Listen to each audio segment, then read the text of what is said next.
अस्सलाम वालेकुम। अच्छा, अभी तक हमने क्या चीजें कर ली हैं। पिछले वीडियो में मैंने आपको इंट्रोडक्शन दिया था, थोड़ा बहुत इंटरपोल का, इसकी हिस्ट्री का बताया था। बाकी तीन चीजें रह गई हैं इसके बारे में: structure, how it works, and crime and Interpol's role. अब जो क्राइम एंड इंटरपोल का क्या रोल है, वो तो हम देखेंगे पास्ट पेपर्स के लिहाज से भी। और जितने भी बड़े बड़े क्राइम आपको नजर आते हैं ना, ऑर्गेनाइज्ड एंड इमर्जिंग क्राइम्स का नाम दिया गया इंटरपोल ने। बाकी आप हम साइबर क्राइम देखेंगे, ह्यूमन ट्रैफिकिंग, मनी लॉन्ड्रिंग अलग से देखेंगे। तो वो चीजें देखेंगे पास्ट पेपर के लिहाज से, ताकि हमें पता चले कि रिसेंट प्रोजेक्ट्स क्या हैं, कितने अरेस्ट उनकी वजह से हुए हैं, कितना क्राइम रेट कम हुआ है। ठीक है, वो चीज हम लोग उसके लिहाज से देखेंगे। अभी हम लोग स्ट्रक्चर देखते हैं इस वीडियो में, देन जो नेक्स्ट वीडियो थर्ड पार्ट होगा उसमें ये काम कैसे करता है, देखिए ओवरऑल काम भी इसका हम देखेंगे, और फिर हम हर क्राइम को लेकर भी देखेंगे, ताकि जब क्वेश्चन में पेपर आए तो आप अटेम्प्ट करने के काबिल हो। सबसे पहले इसका हम स्ट्रक्चर देखते हैं इस वीडियो में। इसका स्ट्रक्चर में सबसे पहली जो है वो जनरल असेंबली है। ये सुप्रीम गवर्निंग बॉडी है इंटरपोल। ठीक है, each member country may be represented by one or several delegate, typically chief of police and senior ministry officials। ये एक या बहुत सारे डेलीगेट्स आ सकते हैं। एक कंट्री से कहने का मतलब है तीन चार लोग भी जा सकते हैं, सिर्फ एक बंदा भी जा सकता है रिप्रेजेंट करने अपनी कंट्री को जनरल असेंबली में। ये हर साल में एक दफा बैठती है इसकी मीटिंग। ठीक है, और उसमें जितनी भी इनकी मेंबर स्टेट्स है ना, उनकी तरफ से या तो कुछ लोग आएंगे या तो सिर्फ एक बंदा आएगा। जैसे भी तो एक बंदा भी जा सकता है और सेवरल डेलीगेट्स भी जा सकते हैं। ठीक है, ये ज्यादातर होती है, कोई भी इंसान उठ के चल जाता है, ऐसा नहीं है। ये सीनियर मेंबर्स होते हैं किसी भी कंट्री में। जैसे सीनियर जो ऑफिशियल्स होते हैं, लॉ एनफोर्समेंट एजेंसी के जो सीनियर ऑफिशियल्स होते हैं, वो जाते हैं। सीनियर मिनिस्ट्री ऑफिशियल्स में से कोई चला जाता है ना, तो इस तरीके से वो अपनी कंट्री को रिप्रेजेंट करने जाता है। अब वो जाता तो है वहां पे, क्योंकि जब जनरल असेंबली बैठती है, वो जब भी आती है ना हर साल में, जब भी वो वापस से रिवाइज होती है उनकी मीटिंग, तो उसमें ना वो ये देखते हैं कि कौन सी कंट्री में हमारे जो मेंबर स्टेट्स हैं उन्हें किन किन मसाइल का सामना है। ड्रग ट्रैफिकिंग का सामना है, ह्यूमन ट्रैफिकिंग का सामना है, मनी लॉन्ड्रिंग का सामना है, कुछ भी साइबर क्राइम, कुछ भी एनीथिंग। ठीक है, पोर्नोग्राफी हो गई, चाइल्ड एक्सप्लॉयटेशन हो गई, कुछ भी। तो उन मेंबर स्टेट्स के जो डिफरेंट मेंबर स्टेट्स के जो डेलीगेट्स जाते हैं, वो अपनी कंट्री की तरफ से जाते हैं और बोलते हैं हमारी कंट्री में ये मसला है। अब जब आप रूल्स बनाने लगे हैं ना, आप जो रेजोल्यूशन पास करने लगे हैं ना, उसमें हमारी कंट्री का ये मसला, इसको आप रखें ताकि ये मसला खत्म हो जाए। ठीक है, तो आज हर कंट्रीज को रिप्रेजेंट करने के लिए वहां से एक या बहुत सारे डेलीगेट्स आ सकते हैं जो कि सीनियर होते हैं काफी। ठीक है, सीनियर मिनिस्ट्री ऑफिशियल्स होंगे या चीफ्स होते हैं पुलिस के वहां पे। The General Assembly's purpose is to ensure that Interpol's activities align with the needs of its member countries। जो बात अभी यहाँ तक जो लाइन लिखी हुई है, यहाँ तक इस पॉइंट तक जो बात अभी मैंने अभी अभी अभी थोड़ी देर पहले आपको बताई है, जनरल असेंबली का मतलब क्या होता है इसके बैठने का, भाई इसका पर्पस क्या है, इसका प्राइमरी पर्पस क्या है कि ये हर साल आके बैठती है, मीटिंग करती है। इसका इसकी वजह ये है, जब भी जनरल असेंबली बैठती है ना, तो ये मेक श्योर करती है कि हम जो भी एक्टिविटीज अभी हम लोग जो भी एक्टिविटीज यहाँ पे, जैसे वो पॉलिसीज पास करते हैं, रेजोल्यूशंस लाते हैं, डिफरेंट पॉलिसीज लॉज रूल्स वगैरह डिफाइन करते हैं ना मीटिंग में।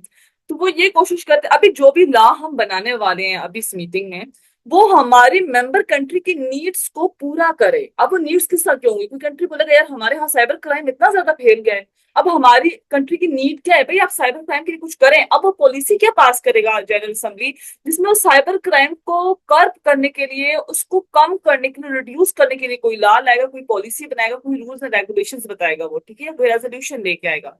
तो जनरल असेंबली का पर्पज ये होता है कि अपने मेंबर स्टेट्स की नीड्स को पूरा करना, और ऐसी एक्टिविटीज हो जो किसके साथ अलाइन करें, मेंबर स्टेट्स की नीड्स के साथ। अब ये किस तरीके से अचीव करती है इस चीज को, it achieves this by determining the principles and measures necessary for the organisation to meet its objectives, and by reviewing and approving the programme of activities and financial policy for the upcoming year. तो ये तो इसका primary purpose है कि अपनी member states की needs को पूरी कर। अब नीड्स को कैसे पूरी करेगा, डिसाइड करता है प्रिंसिपल्स और मेजर्स जो जरूरी हैं ऑर्गेनाइजेशन को उसको ऑब्जेक्टिव्स में पूरा करने के लिए। ऑब्जेक्टिव ही क्या है, मेंबर स्टेट की नीड्स को पूरा करना।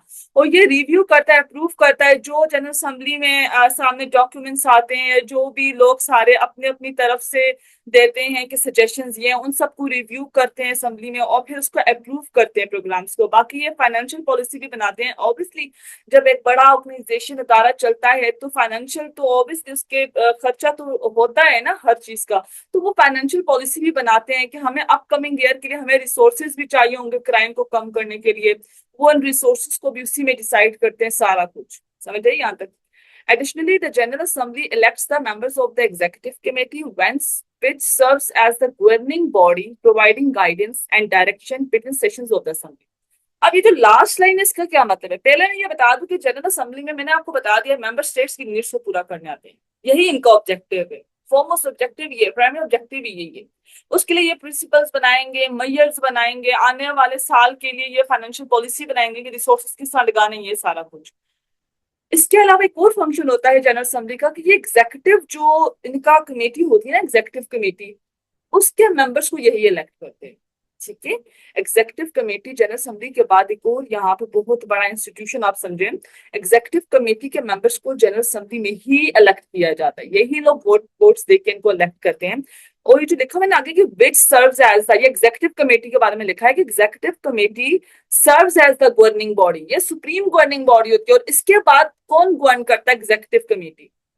जब जनरल असेंबली एक साल से दूसरे साल के दरमियान जो बीच सारा पूरा एक टाइम पीरियड होता है ना, उस सारे टाइम पीरियड में जनरल असेंबली आई, मीटिंग हुई, रूल्स बनाए, उन्होंने बता दिया आप क्या क्या करना है साल में वोट गई कमेटी।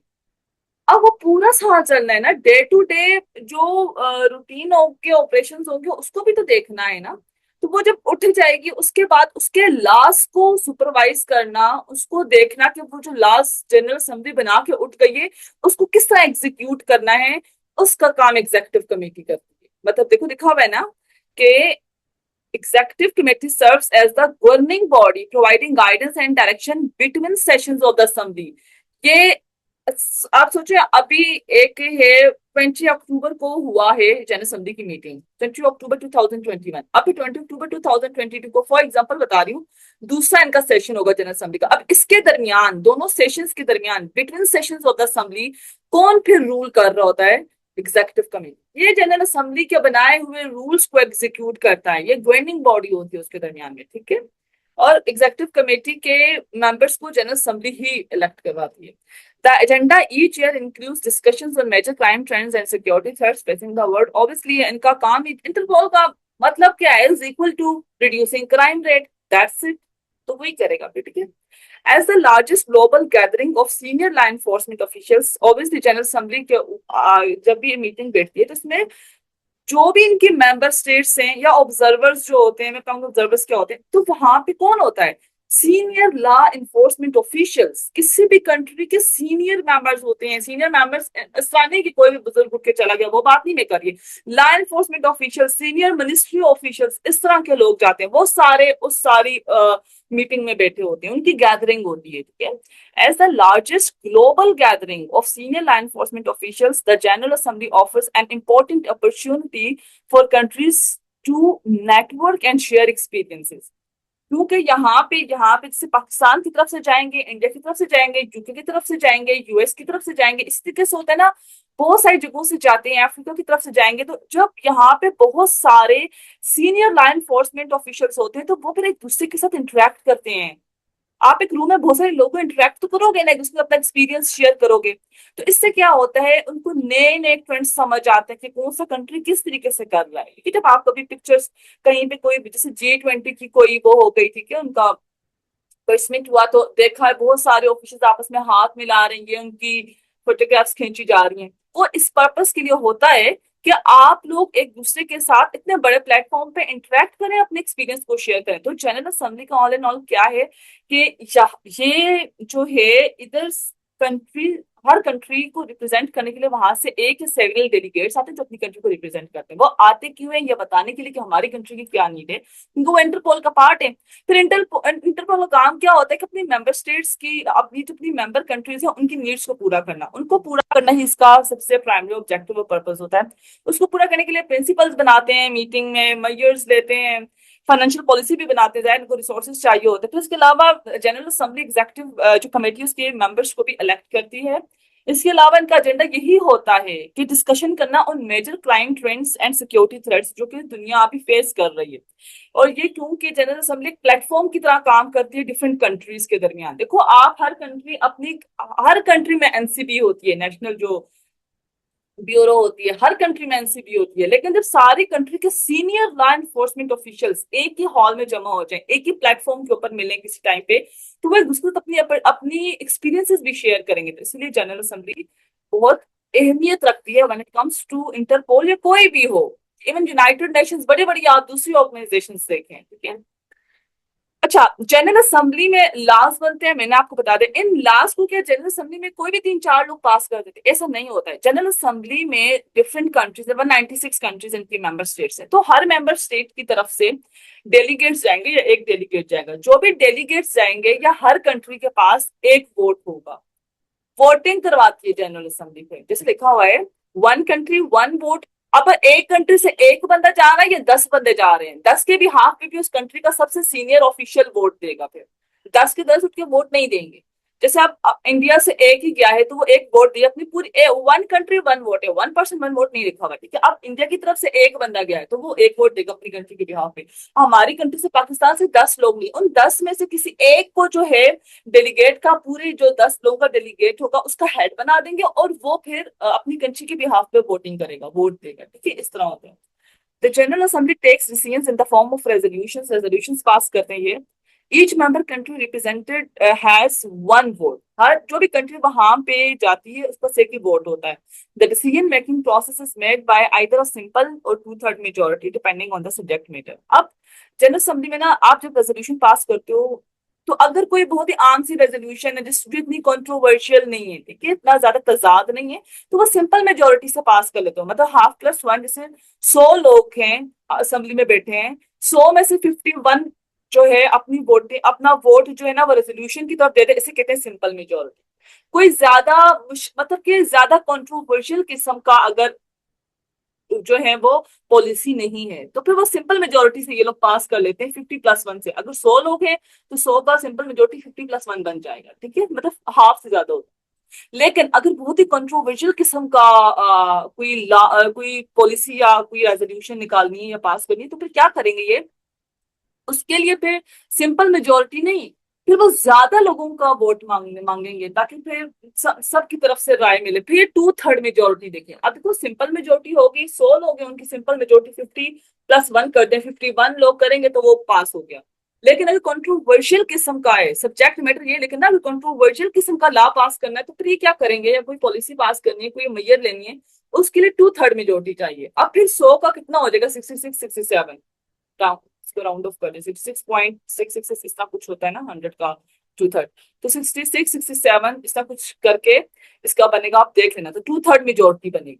तो जितने भी लोग वहां पे बैठे हैं उसका परसेंटेज निकालते हैं, उसकी 2/3 मेजोरिटी अगर वोट देगी तो तभी वो कंट्रोवर्शियल जो बिल है, वो जो चीज है उसको वो मैयर को वो पास करेंगे, वरना नहीं करेंगे। तो ये डिपेंड करता है कि जो डिपेंडिंग ऑन सब्जेक्ट मैटर के किस तरह का पॉलिसी वो लोग ले रहे हैं। अगर वो कंट्रोवर्शियल हुई, ज्यादा लोग जो है उस पर बार बार क्वेश्चन कर रहे होंगे, तो कहेंगे यार 2/3 मेजोरिटी वोट दे। तो जितनी कंट्रीज बैठी तो 66 दे, अगर 100 कंट्रीज बैठी तो 66 वोट जाने चाहिए। लेकिन अगर नहीं है इतना, तो अगर 51 कंट्रीज ने भी 100 में से दे दिया, सिंपल सा कोई मेयर पास करना था, तो फिर वो उसमें भी पास कर देते हैं, ठीक है।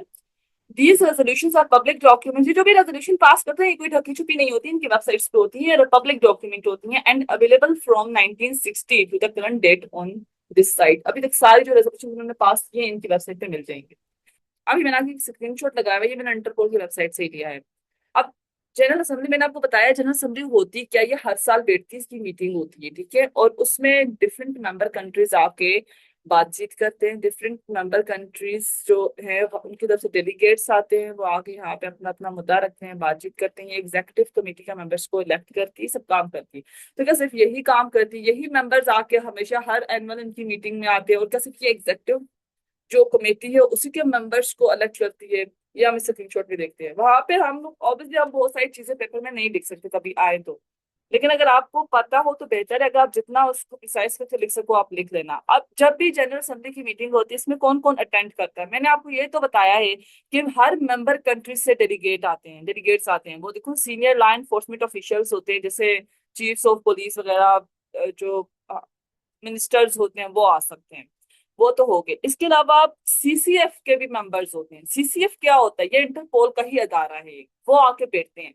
जैसे इनकी जो फाइल्स होती, इसका सीसीएफ की फुल फॉर्म क्या है? Commission for the control of Interpol's files.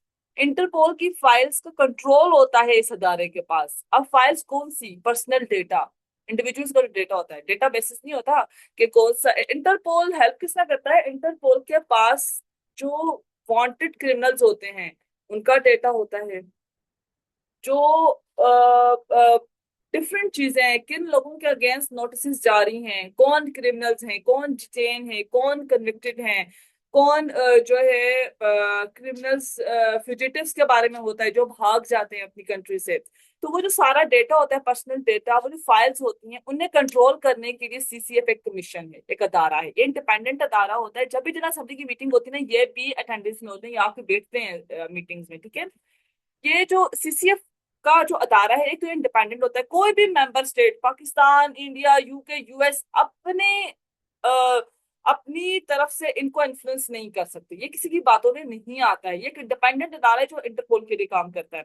सारी फाइल्स का इसी के पास, देखो कोई इन्फ्लुएंस कर सके कोई कंट्री के, यार हमारी जो हमारे यहाँ पे क्रिमिनल है वो वांटेड क्रिमिनल का आप लोगों ने उसका आपकी जो डेटा बेसिस में वो वांटेड क्रिमिनल की लिस्ट में है, आप उसको हटा दो, तो सीसीएफ हटा देगा? नहीं, क्योंकि इंडिपेंडेंट अदारा है, ये नहीं मानेगा। इसको पता है जो वांटेड क्रिमिनल है उसकी लिस्ट में उस क्रिमिनल का नाम होगा फिर, ठीक है।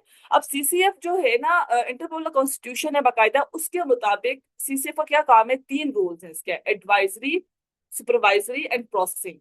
सुपरवाइजरी रोल क्या है? ये देखता है कि जो इंटरपोल ने फाइल्स रखी हुई हैं, जो इंटरपोल जिस तरीके से फाइल्स को मैनेज कर रहा है, क्या वो लीगल स्फीयर के अंदर है, या वो मतलब वो रूल्स के मुताबिक है, रूल्स एंड रेगुलेशंस के मुताबिक ही देख कर रहा है ना, ये सुपरवाइज करेगा इस चीज को। दूसरा, ये इनका एडवाइजरी रोल होता है। ये इंटरपोल को ना मतलब डिफरेंट सजेशंस देता है कि हम लोग जो ये पर्सनल डेटा होता है ना लोगों का, इसको किस तरीके से प्रोटेक्ट करें, हम किस तरीके से इसको बेहतर कर सकते हैं मजीद अपने डेटा बेसिस को। क्योंकि ऑल एंड ऑल अगर हम देखें तो इंटरपोल एक इन्वेस्टिगेट मतलब ये इन्वेस्टिगेशन करती है, ये बॉडी अरेस्ट तो नहीं करती ना। ये तो जाहिर है किसी मुजरिम को अरेस्ट कराने में अपनी मेंबर कंट्रीज की सिर्फ हेल्प करती है इन्वेस्टिगेशन में। तो इनका काम ही सारा डेटा बेसिस के ऊपर होता है, ठीक है। तो ये एडवाइजेस दे सकती है ना सीसीएफ जो अदारा है, इनको डिफरेंट सजेशंस देता है कि यार किस तरीके से आप अपने डेटा को प्रोटेक्ट करें, हम क्या करें, हम क्या ना करें, किस तरीके से इसको हम मैनेज करें। बाकी एक प्रोसेसिंग का रोल होता है। प्रोसेसिंग क्या? कोई भी इंडिविजुअल, इनके पास जो डेटा बेसिस होती है, फाइल्स होती है, उनमें जाहिर है कोई अली, कोई हसन, कोई राकेश, कोई जॉन, कोई लोग होंगे उनके बारे में डेटा होता है, क्रिमिनल्स होते हैं या कुछ भी, ठीक है, उनके बारे में डेटा होता है। कोई भी इंडिविजुअल इनको रिक्वेस्ट, प्रोसेसिंग का रोल ये होता है कि रिक्वेस्ट को प्रोसेस करते हैं। कोई भी इंडिविजुअल को रिक्वेस्ट कर सकता है कि आपने मेरा नाम क्यों डाला हुआ है डिटेन्ड पर्सन में? मैं तो आजाद हो चुका हूँ, मैं रिहा हो चुका हूँ, ठीक है।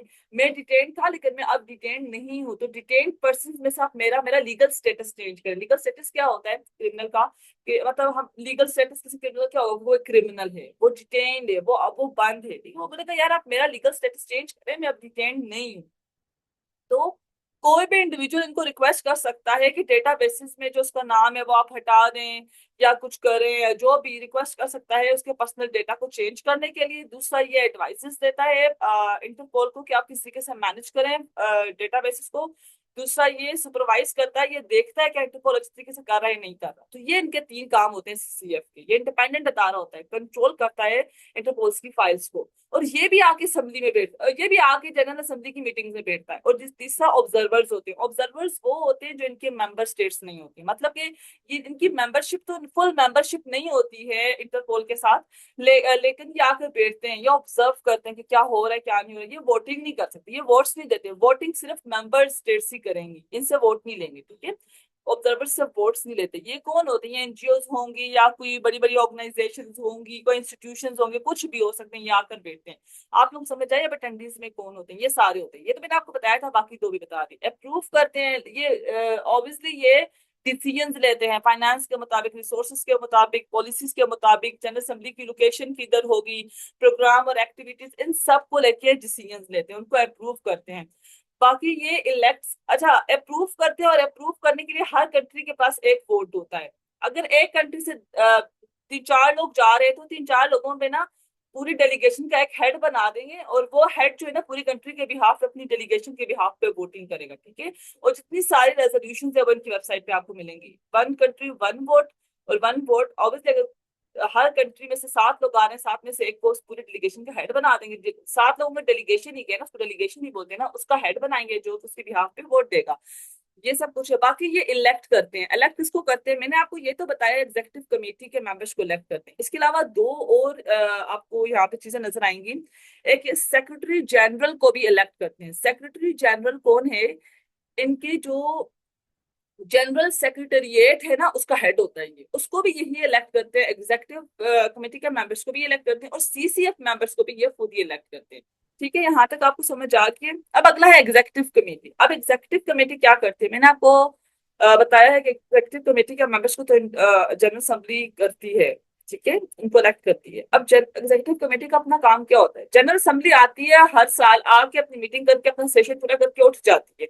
फिर बीच में जो उसने डिसीजंस लेती है ना, जो ये अप्रूव करती है, वो एग्जीक्यूटिव कमेटी एग्जीक्यूट करती है। ये बात आप लोगों ने याद रखनी, क्योंकि ये एक साल में एक ही दफा मिलती है। एग्जीक्यूटिव कमेटी एक साल में 3 दफा मिलती है, बार आती है, ठीक है। The executive committee is the governing body in charge of supervising the execution of the General Assembly's decisions and the administration and work of General Secretariat. जो एग्जीक्यूटिव कमेटी है, इसका काम क्या होता है? ये जनरल असेंबली के डिसीजंस को एग्जीक्यूट करवाती है, पहला काम। दूसरा काम, जो जनरल सेक्रेटरीट है, जो हेडक्वार्टर्स है इसका इंटरपोल। अच्छा, ये मैं आपको बता दूं, हेडक्वार्टर वर्ड नहीं होता है, हेडक्वार्टर्स वर्ड ही होता है। बहुत सारे लोग इसका हेडक्वार्टर हेडक्वार्टर करते हैं। देखो, the companies headquarters is in Islamabad, is in Islamabad. अब ये नहीं होगा हेडक्वार्टर इज इन इस्लामाबाद, आप बोलेंगे हेडक्वार्टर्स, सिंगुलर हो या प्लूरल हो, हम इसको हेडक्वार्टर्स ही लिखते हैं। देयर आर मेनी हेडक्वार्टर्स, तब भी हम headquarters, there are many headquarters हम आ नहीं सकते। लेकिन अगर आप एक हेडक्वार्टर्स की बात करो, तब भी आप हेडक्वार्टर्स ही लिखोगे, हेडक्वार्टर नहीं लिखते, ठीक है। ओके, तो एग्जीक्यूटिव कमेटी के पास किस चीज का चार्ज होता है? In charge of execution general assembly decisions. और दूसरा क्या करती है? जो जनरल सेक्रेटरीट के काम को सुपरवाइज करती है। जनरल असेंबली जो डिसीजन आती है उसको एग्जीक्यूट भी कराती है, और जो जनरल सेक्रेटरीट जो सारा काम करती है ना, उसको देखती है, उसको ऑब्जर्व करती है, वो किस तरह कर रही है, उसको उनको मतलब रिकमेंडेशन भी देती है जनरल सेक्रेटरीट को। अब जनरल सेक्रेटरीट को किस तरीके से देगी? जो जनरल सेक्रेटरीट का हेड होता है, कौन होता है? Secretary general. इनको इसको जो है ना एग्जीक्यूटिव कमेटी ना, इसको बताती है किस तरीके से काम करें, क्या ना करें, ठीक है ना, ये सब कुछ करती है। एक तो जनरल असेंबली की जो डिसीजंस बना के उठी, उन सारे डिसीजंस को तो एग्जीक्यूट कराती करती है। तो जो जनरल सेक्रेटरीट है, जो डे टू डे ऑपरेशन को देखता है, उसको भी सुपरवाइज करती है, उनके एडमिनिस्ट्रेशन में भी हेल्प करती है। ये एक साल में 3, ये मैं आपको ना, ये आपने कंफ्यूज नहीं होना, ये मैं आपको यहाँ पे बता दूंगी एक दफा, ठीक है। एग्जीक्यूटिव कमेटी एक साल में 3 दफा मिलती है, वो एक साल में एक ही दफा जनरल असेंबली, ठीक है। The committees members are top police officials from their own countries. Top police officials होते हैं अपनी कंट्री से, ठीक है, जो एग्जीक्यूटिव कमेटी के मेंबर होते हैं। 13 लोग होते हैं, और ये बहुत ही हाई प्रोफाइल पुलिस ऑफिशियल्स होते हैं, टॉप पुलिस ऑफिशियल्स होते हैं, इनके पास बहुत सारा एक्सपीरियंस होता है, ठीक है। आप वैसे ही नहीं एग्जीक्यूटिव कमेटी के मेंबर कोई भी बन सकता। They have जो members होते हैं, they have many years of experience and use their knowledge to give advice and direction to the Interpol। अब इनका काम क्या होता है? मैंने एक दफा यहाँ पे जो लिस्ट भी किया हुआ है। Supervise the execution and decision of general assembly. जो एग्जीक्यूटिव कमेटी होती है, ये सुपरवाइज करती है और एग्जीक्यूट करती है जनरल असेंबली के डिसीजंस को। जनरल असेंबली ने अपने लॉज बना, आप ऐसा समझे जनरल असेंबली ए है और एग्जीक्यूटिव कमेटी बी है। ए ने अपने सारे डिसीजंस बनाए और बी को हैंड ओवर कर दिया कि अब तुमने ये सारे एग्जीक्यूट करने हैं, वो उठ के चली गई है। फिर ये एग्जीक्यूट करती। दूसरा, prepare the agenda for session of the general assembly sorry, जब जनरल असेंबली के जब भी वो दोबारा से वापस आने लगेगी ना, तो उसके लिए एक एजेंडा प्रिपेयर करके रखती है ये एग्जीक्यूटिव कमेटी, क्योंकि जाहिर ऐसी ने तो एग्जीक्यूट किया होता है। आपको कोई, आपका जो हेड है, कोई किसी भी कंपनी में कोई हेड है, वो अपने मैनेजर को बोले कि यार ये सारी चीजें तुमने करनी है। जब वो वापस आएगा तो मैनेजर तैयार रहेगा ना भाई, वो एजेंडा तैयार करेगा, मैंने किसी के काम किया, क्या है, क्या मसला है, ये चीज सही नहीं हुई, वो चीज सही नहीं हुई, जो इसने ये वाली पॉलिसी बनाई थी ये तो इम्प्लीमेंट ही नहीं हो सकती, ये वो। तो वो सारा एजेंडा प्रिपेयर करती है। बाकी submit to the general assembly any programme of work project which it considers useful. क्योंकि ये तीन, एक साल में 3 दफा आती है, इसको बहुत सारी चीजें ज्यादा पता होती है ना। तो फिर ये ना अपनी तरफ से भी सजेशंस देती है। एक तो ये एजेंडा प्रिपेयर करके देती है सेशन से पहले, दूसरी अपनी तरफ से सजेशंस भी देती है जिसको लगे यार ये यूजफुल है। और चौथा ये क्या करती है, यहाँ तक तो मैंने आपको जनरल असेंबली का बताया। दूसरा मैंने आपको कहा ना कि जनरल सेक्रेटरीट के वर्क को भी उसकी भी एडमिनिस्ट्रेशन में हेल्प करती है। Supervise the administration and work of general secretary, secretary general. Secretary general कौन होता है? जनरल सेक्रेटरीट का हेड होता है, ये बंदा होता है, ठीक है। अभी 2024 में ये दोबारा सिलेक्ट हो गया है। जो ये सेक्रेटरी जनरल होता है ना, ये काम, ये तो डे टू डे ऑपरेशन, जो जनरल सेक्रेटरीट होते हैं हेडक्वार्टर्स है इंटरपोल का, ये तो डे टू डे ऑपरेशन सारे देख रहे होते हैं ना। जनरल असेंबली एक साल में 1 दफा आई, एग्जीक्यूटिव कमेटी एक साल में 3 दफा आती, ये तो हर टाइम चलती डे टू डे ऑपरेशन देख रहे होते हैं ना, हर दिन के ऑपरेशन देख रहे होते हैं। जनरल असेंबली एक साल में 1 दफा आई, उसने एग्जीक्यूटिव कमेटी को अपने सारे डिसीजन दे दी, तुमने एग्जीक्यूट करने, वो तो ये एग्जीक्यूट कराएगी कराएगी एग्जीक्यूटिव कमेटी। उसके अलावा एग्जीक्यूटिव कमेटी का एक और काम होता है, क्योंकि एक साल में 3 दफा आती है, तो ये देखती है कि जनरल सेक्रेटरीट किस तरीके से काम कर रहा है। मतलब कि जो उसका हेड है सेक्रेटरी जनरल, वो किस तरीके से डिसीजन ले रहा है और काम कर रहा है, उसके भी काम को देखती है एग्जीक्यूटिव कमेटी। आई होप आप लोगों को अब समझ आ गई होगी। अब कॉम्पोजिशन के एग्जीक्यूटिव कमेटी की, अगर आपको नहीं भी आई तो मैंने आपको पहले भी बोला, आपको आगे मैं आगे समझाऊंगी। और बाकी जो मेरे पेड क्लासेस के बच्चे हैं ना, वो मुझसे पूछ लेते हैं मैसेज करके, बैठे ही ना रहना ये लेक्चर्स देख के पूछे नहीं पूछे, पूछे नहीं पूछे, मुझसे पूछ लेना यार, ठीक है। Composition, composition of the executive committee, अब क्या है इसकी कॉम्पोजिशन क्या है? Elected by general assembly, general assembly elect करती है। The executive committee has 13 members comprising the president of the organization, 3 vice presidents and 9 delegates, ठीक है। 13 लोग होते हैं प्रेसिडेंट, 3 वाइस प्रेसिडेंट्स और 9 डेलीगेट्स होते हैं। They are all from different countries and the geographical distribution is balanced. ये different countries से होती है, ज्योग्राफिकल डिस्ट्रीब्यूशन बैलेंस्ड हो जाती है, कि मतलब ऐसी ऐसी जगहों पे होते हैं कि तकरीबन हर इनके जो है ना रीजन में फैले हुए होते हैं। इस तरह ये बैलेंस, अब ये नहीं कि एक तरफ से उठा लिया है और दूसरी तरफ में क्राइम फैलता जा रहा है, इससे नहीं। The president is elected for 4 years। President को जनरल असेंबली 4 साल के इलेक्ट करती है, और जनरल असेंबली जो बाकी इसके मेंबर्स हैं, वाइस प्रेसिडेंट्स एंड डेलीगेट्स जो होते हैं ना, उन सबको 3 साल के लिए इलेक्ट करती है। ये जो होते हैं ना, ये सारे जो मेंबर्स होते हैं एग्जीक्यूटिव कमेटी के, ये एक दफा इनका टेन्योर खत्म हो गया ना, तो ये उसी टाइम वापस से री इलेक्ट नहीं होते, इनको थोड़ा वेट करना पड़ता है। They are not immediately eligible for re election either to the same post or as delegates to the executive committee. अपनी सेम पोस्ट पे, जैसे अगर वाइस प्रेसिडेंट है, वो वापस से सेम पोस्ट पे, अभी उसका टेन्योर खत्म है, वो फिर से उसको इलेक्ट कर दे, ऐसे नहीं होगा।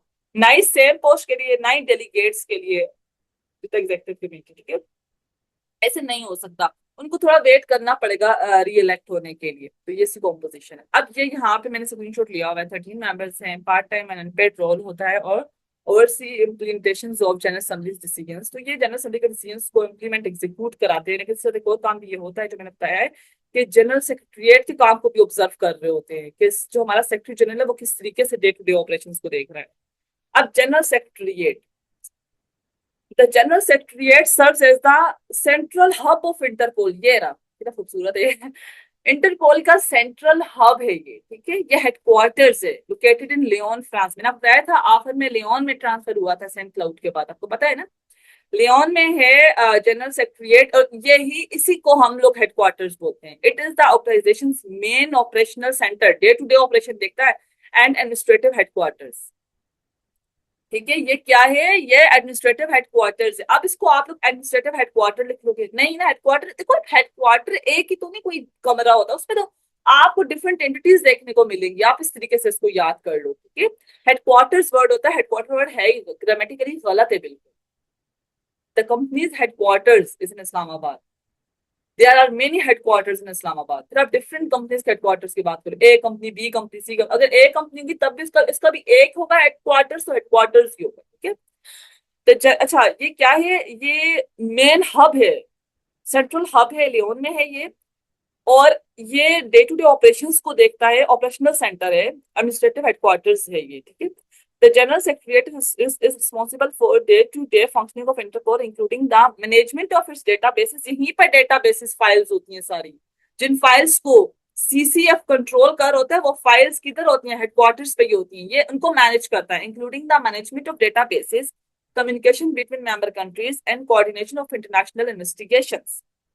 सब कुछ जो है डे टू डे जो चीजें हो रही हैं, उसके लिए हम जनरल असेंबली में इस्लामाबाद पाकिस्तान इस्लामाबाद कॉल करेगा, ना ही एग्जीक्यूटिव कमेटी कॉल करेगा। आपको डे टू डे ऑपरेशंस देखने हैं तो हम जनरल सेक्रेटरिएट को अप्रोच करते हैं, क्योंकि वही डे टू डे चीजों को देख रहा होता है ना, वही एक्टिव होता है हर टाइम। जनरल असेंबली तो एक साल आई और उठ के चली गई, एग्जीक्यूटिव कमेटी एक साल में 3 दफा मिलते हैं और बस फिर गए। तो जो हर टाइम ऑपरेट कर रहा होता है वो जनरल सेक्रेटरिएट कर रहा होता है। ये डेटा बेसिस होती है, क्योंकि डेटा बेसिस क्या है? जो जितनी भी इन्वेस्टिगेशन इन लोगों ने की होती है उन सबका रिकॉर्ड, डेटाबेसिस रिकॉर्ड लॉग होता है। ये कौन क्रिमिनल है, कौन वांटेड है, कौन अरेस्टेड है, कौन डिटेन्ड है, ठीक है, सारा कुछ होता है इसमें। तो डेटाबेसिस को भी सेक्रेटरिएट ही मैनेज करता है, कम्युनिकेशन कराता है बिटवीन कंट्रीज, और उनकी जो इंटरनेशनल इन्वेस्टिगेशंस के दरमियान भी कोऑर्डिनेशन कराता है। अगर डिफरेंट कंट्रीज में एक ही मुद्दे के ऊपर इन्वेस्टिगेशन हो रही तो उसके दरमियान में मिडल मैन का काम करता है ये, ठीक है। The secretariat is staffed bye international police officers, ठीक है, इंटरनेशनल पुलिस ऑफिसर्स होते हैं यहाँ पे, एनालिस्ट होते हैं, स्पोर्ट स्टाफ होता है, स्पोर्ट स्टाफ होता है, who work to facilitate global law enforcement corporation, ठीक है, फैसिलिटेट करता है सबको, बहुत सारे लोगों ने। अब जनरल सेक्रेटरिएट का जो स्टाफ है वो किन लैंग्वेजेस में काम करता है? Staff work in any of the organisations 4 languages. चार, यार ये आप हमसे कुछ भी आ सकता है। इंटरपोल की 4 लैंग्वेजेस हैं, वो कौन सी हैं? Arabic, English, French, Spanish. जब आप इंटरपोल की वेबसाइट पे जाओ, मैंने शायद कल के लेक्चर में बताया भी होगा, वहां पे कोई भी पीडीएफ होती है ना, उसकी साइड पे लिखा हुआ आता है रेड, ग्रीन, इस तरह के डिफरेंट ना बॉक्सेस, कलर्स बने होते हैं, छोटे छोटे बॉक्सेस बने होते हैं, कलर्ड बॉक्सेस होते हैं। और साथ उसके लिखा लिखा होता है, एक बॉक्स के साथ लिखा होगा AR, एक के साथ लिखा होगा EN, एक के साथ लिखा होगा FR, एक के साथ लिखा होगा SP। वो सारा डॉक्यूमेंट एक ही होता है, बस वो अलग अलग लैंग्वेजेस में होता है। तो आपको जो सी लैंग्वेज चाहिए होती है, आपका जो भी दिल करे, आप उस बॉक्स पे क्लिक करते हो, आपकी जो PDF होती है, डॉक्यूमेंट होता है इंटरपोल पे, वो डाउनलोड हो जाता है, ठीक है। तो इंटरपोल की लैंग्वेजेस कितनी है? ये 4 लैंग्वेजेस है, ठीक है। ओके, जो अभी तक मैंने बताया है, खिचड़ी ना बन जाए उस लिहाज से मैं आपको बता देती हूँ। देखो बच्चों, मैं आपको एक बात बता दूं, जब भी आप कोई ऑर्गेनाइजेशन करते हो ना, तो उसको इस तरीके से नहीं करते भाई इसमें एक ये बॉडी, एक ये बॉडी, आपको कभी समझ नहीं आएगी। फिर आप कोई प्रोजेक्ट उसका देखने लगोगे, कोई उसका आप देखने लगोगे, जैसे फॉर एग्जांपल लेट्स से आप उसे कोई न्यूज देखने लगे हो, आपसे पूछ लिया एग्जामिनर ने कि भाई बताएं मनी लॉन्ड्रिंग को किसी को खत्म कर रहे हैं, तो अब सिर्फ वहां पे आपको स्ट्रक्चर ये नहीं भाई जनरल असेंबली ये वो आपको अच्छे तरीके से पता होगा ना इसके स्ट्रक्चर के बारे में, तब भी आप उस कॉम्प्रीहेंड कर पाओगे उसको प्रोजेक्ट को भी, कि यार वो अगर मनी लॉन्ड्रिंग को लेकर इसके रीसेंट प्रोजेक्ट्स क्या है। रीसेंट प्रोजेक्ट से ही आपको पता चल जाएगा इन्होंने कितने लोगों को 85 लोगों को अरेस्ट करा दिया है, यहाँ से 30 को अरेस्ट करा दिया है, यहाँ पे कोई मसला बम्बार्डमेंट हो गई थी, इन्वेस्टिगेशन के लिए इंटरपोल को बुला दिया है। तो आप तब भी चीजें समझ पाते हो जब आपको उसकी ऑर्गेनाइजेशन किसी भी यूनिट की पता हो, ठीक है। सबसे पहले supreme governing body general assembly 1 साल में 1 दफा मिलती है। दूसरे पे एग्जेक्टिव कमेटी है, 1 साल में 3 दफा मिलती है। और जो ये आपको जनरल सेक्रेटरिएट है, ये हर टाइम ऑपरेशनल यूनिट है, हेडक्वार्टर्स है ये, ठीक है।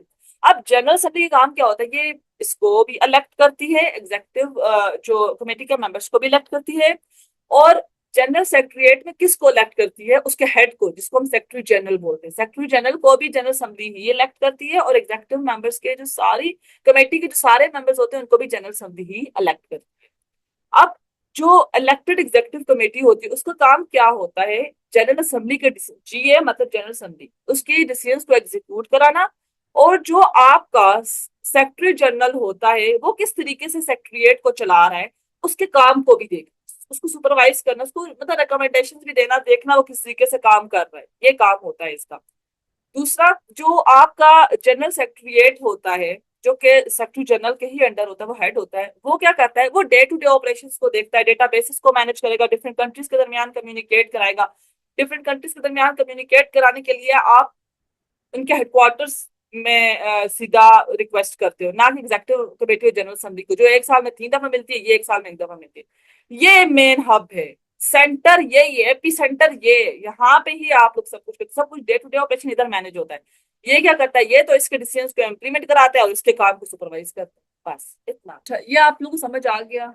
चलें, अब अच्छा, ये तो मैंने आपको बता दिया यहाँ पे क्या क्या होता है। जनरल सेक्रेटरीट का मैंने आपको बता दिया है, दूसरा मैंने आपको एग्जीक्यूटिव कमेटी और जनरल असेंबली का बता दिया। अब इन तीन के अलावा और क्या होता है इंटरपोल में। अब when it comes to Interpol आपको इसमें स्पेशलाइज्ड यूनिट्स भी नजर आएंगे, लेकिन वो हम देखेंगे वर्किंग में, वर्क किसे करता है उसमें हम यूनिट्स का पाएंगे। यहाँ पे तीन चार बॉडीज आपको और नजर आएंगे, representative office, liaison office, regional bureaus and NCBs. NCBs और रीजनल ब्यूरोज क्या होते हैं? आपको पता है कि डिफरेंट रीजन होते हैं, जैसे south Asian, south America, central America. South American जितनी भी कंट्रीज हैं वो एक रीजन में आ गई। साउथ ईस्ट एशियन कंट्रीज हम एशियन कंट्रीज बोलते हैं, मतलब हर रीजन के लिहाज से। ठीक है, अफ्रीका में भी आप लोग फिर देखते हो।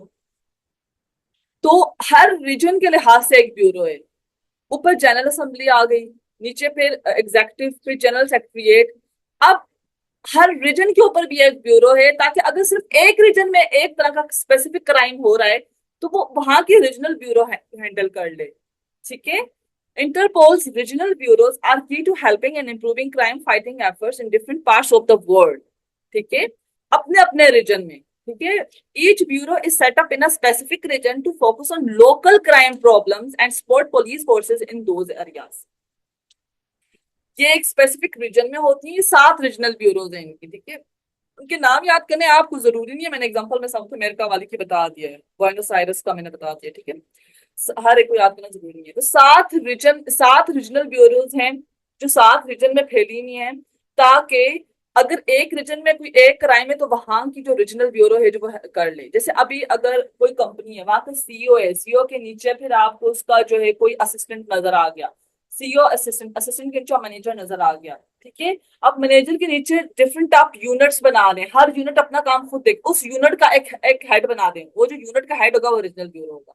अब हर रीजन के ऊपर रीजनल ब्यूरोज होती हैं जो अपने रीजन को फिर देखती हैं इंटर ही पोल की हेल्प से। ठीक है, इंटरपोल की हेल्प से ही देख रही होती है।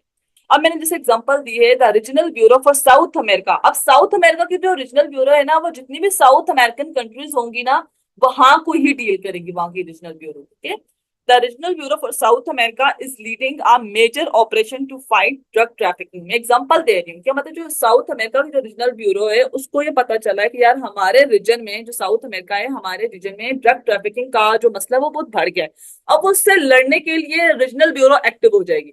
फिर रीजनल ब्यूरो किसको कॉल करेगी? सीधा जो वहां जितनी भी साउथ अमेरिकन कंट्रीज की जो एनसीबीज हैं, जो नेशनल लेवल पे हर कंट्री में, उनको बुलाएंगी, मीटिंग्स करेंगी, ज्वाइंट ऑपरेशंस करेंगे, उनको ट्रेनिंग देगी, उसको रिसोर्सेज देगी रीजनल ब्यूरो इंटरपोल से लेकर, और फिर उनको बोलेगी अब अपने अपनी कंट्री में खत्म करो। जब सारी साउथ अमेरिकन कंट्री में जितनी भी एनसीबीज हैं वो अपने अपने नेशनल लेवल पे क्राइम को खत्म करेंगे ना, तो पूरे रीजन से खत्म होंगे। ठीक है, the Regional Bureau for South America is leading a major operation to fight against drug trafficking. They help NCBs. जो रीजनल ब्यूरो वो क्या करेगी? They help NCPs in countries like Brazil, Colombia, Argentina या साउथ अमेरिकन कंट्रीज हैं, by organising meetings, training and joint operations. इनको NCPs को बुलाएंगी, meetings arrange करेंगे, ट्रेनिंग देंगे, ज्वाइंट ऑपरेशंस करेंगे, ताकि अब हम अपनी अपनी कंट्री में, अपने रीजन में, और रीजन में भी जितनी कंट्रीज हैं, जैसे लेट्स से एक रीजन के अंदर 7 कंट्रीज हैं, 7 कंट्रीज के एनसीपीज को वो बुला लेंगे, और वो 7 कंट्री की एनसीपीज और रीजनल जो उस रीजन की मेन ब्यूरो होगी वो मिल के आपस में मीटिंग करेंगे, और फिर वो एनसीपीज अपनी कंट्री में वापस जाएंगी और अपने कंट्री में जाकर जो वहां की लोकल पुलिस होगी उसको बोलेंगी बस शुरू हो जाओ, आप लोग काम स्टार्ट करो, ये क्राइम खत्म करना है। ठीक है, दिस ये जो इनको ट्रेनिंग देते हैं, मीटिंग देते हैं, सारा कुछ, this support ensures that these NCBs have the information, इनको information देते हैं ना डेटाबेसेस से लेकर, and resources needed to tackle drug cartels operating across borders।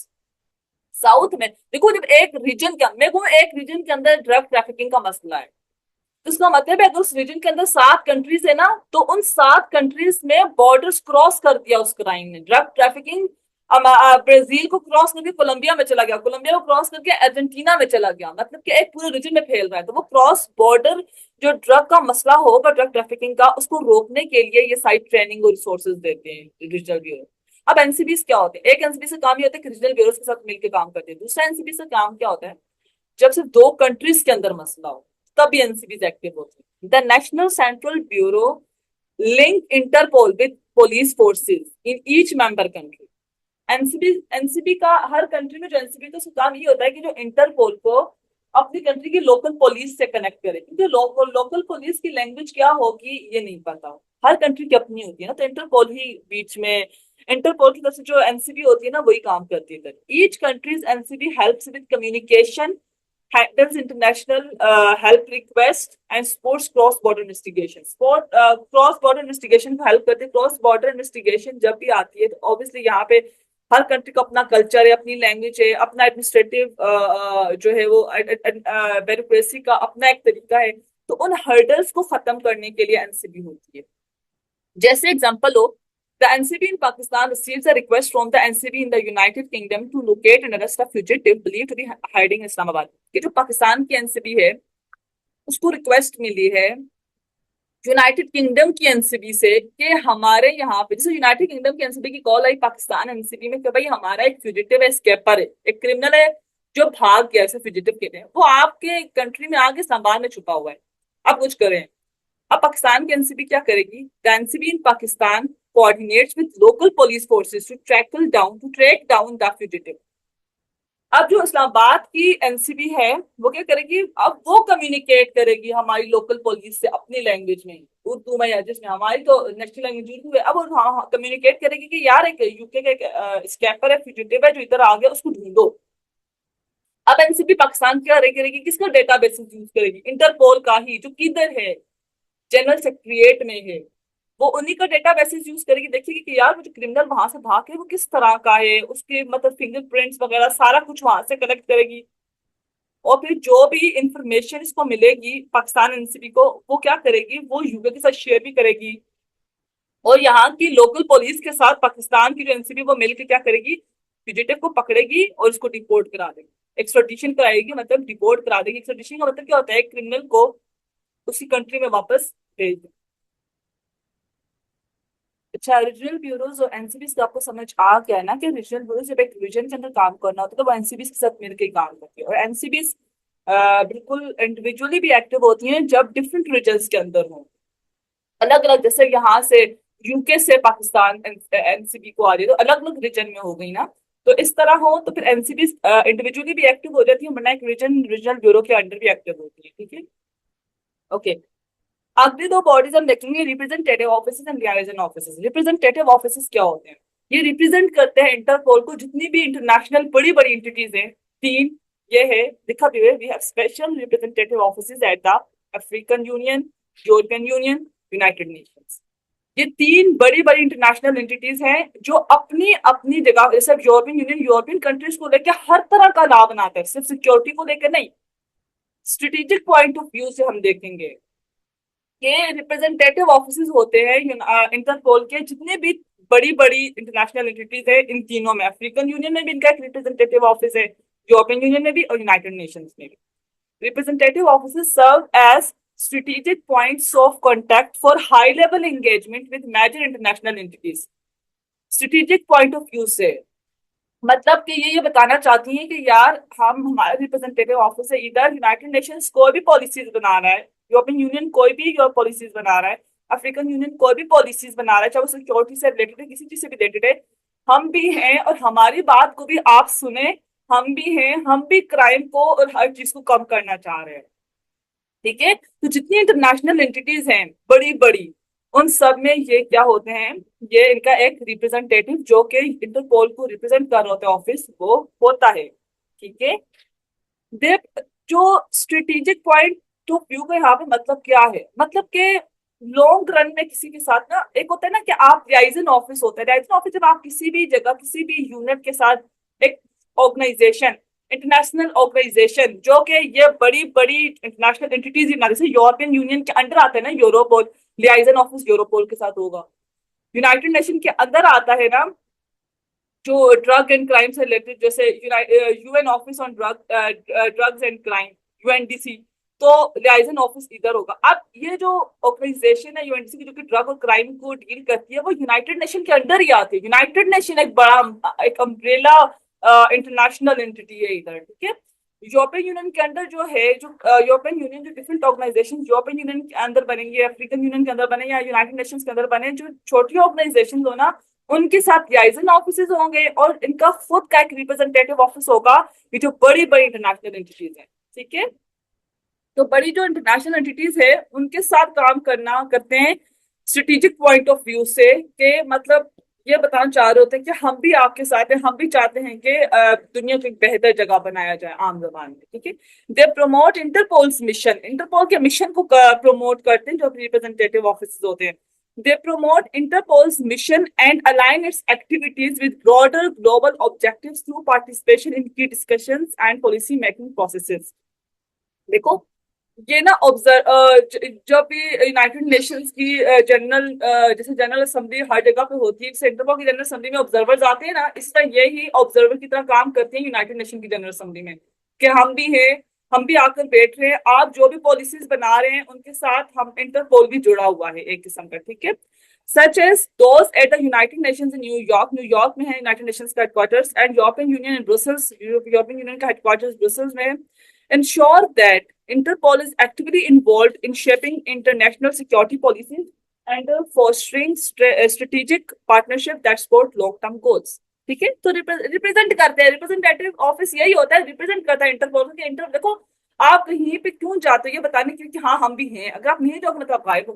तो रिप्रेजेंटेटिव ऑफिस का मतलब ये होता है कि जो भी ये जो तीनों बड़ी बड़ी इंटरनेशनल एंटिटीज हैं यहाँ पे इनके रिप्रेजेंटेटिव ऑफिस हैं, और जब भी इनकी कोई भी ये लोग पॉलिसीज बनाते हैं, European Union, United Nations, African union, जो भी ये पॉलिसीज बनाते हैं जो कि अपने अपने जगह को लेकर, जैसे यूनाइटेड नेशंस में तो बहुत सारी कंट्रीज हैं, सबको लेकर पॉलिसीज बनाते हैं, और हर चीज को, एनवायरमेंट को लेकर, हर चीज को लेकर यूरोपियन यूनियन भी इतना करता है, यूरोपियन कंट्रीज के लिए बनाता है। तो उन सारी जो पॉलिसीज, जो वो सब पॉलिसीज या पॉलिसीज बनाते हैं, डिस्कशंस करते हैं, उन सब में इंटरपोल का ये ऑफिस बैठता है इंटरपोल की तरफ से। ठीक है। और ये बताना चाहता है कि यार, और मतलब हम भी आपके साथ हैं, अपनी तरफ से भी सजेशंस देता है सारा कुछ।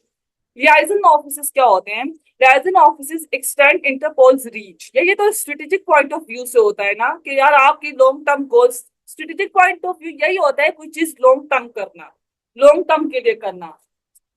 क्या मतलब? Focusing on long term goals and overall direction rather than short, जो हमारी डेली ऑपरेशनल जो एक्टिविटीज होती है। ठीक है। मतलब शॉर्ट टर्म गोल्स नहीं, लॉन्ग टर्म गोल्स के लिए ये रिप्रेजेंटेटिव ऑफिस होते हैं, ये इंटरनेशनल बड़ी बड़ी मेजर इंटरनेशनल एंटिटीज में लॉन्ग टर्म गोल्स को सपोर्ट करने के लिए अपनी पार्टनरशिप को शो करता है इंटरपोल।